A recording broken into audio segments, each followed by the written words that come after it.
ఒక చిన్న ఇల్లు. ఆ ఇంట్లో ఒక చిన్న అమ్మాయి.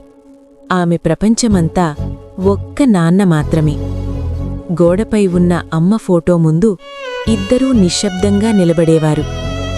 అమ్మ లేకపోయినా నాన్న ప్రేమ మాత్రం తగ్గలేదు. ప్రతి ఉదయం నాన్నే జడవేస్తాడు. నా పాప స్టార్ అవుతుంది అని నవ్వుతాడు.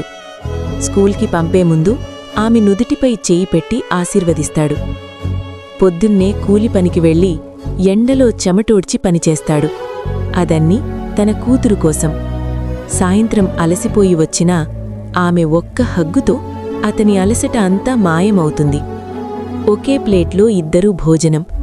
చిన్న ఇల్లు, కాని పెద్ద ప్రేమ. రాత్రి కూతురు ర్యాప్ ప్రాక్టీస్ చేస్తుంటే నాన్న గర్వంగా చూస్తుంటాడు. స్కూల్ స్టేజ్ మీద ఆమె ర్యాప్ మొదలు పెడుతుంది. నా నాన్న నా హీరో. ఆమె కళ్ళు ప్రేక్షకుల వైపు చూస్తాయి. కాని నాన్న కూర్చోవాల్సిన సీటు ఖాళీగా ఉంటుంది. అదే సమయంలో పనిచేస్తూ నాన్న కుప్పకూలిపోతాడు. ట్రోఫీ చేతిలో పట్టుకుని ఆసుపత్రి కారిడార్లో కూతురు పరిగెత్తుతుంది. కాని నాన్న కళ్లలో ఆమెను చూసే వెలుగు ఇప్పటికే మాయమైపోయింది. ఆ రాత్రి స్టేజ్ మీద మళ్లీ నిలబడి కన్నీళ్లతో ర్యాప్ చేస్తుంది. నువ్వు లేవు నాన్నా, కాని నీ కలలున్నాయి. నిన్ను గర్వపడేలా చేస్తా. ఇది నా ప్రామిస్. నాన్న ప్రేమ మన జీవితంలో ఎప్పటికీ మాయం కాని స్వరం.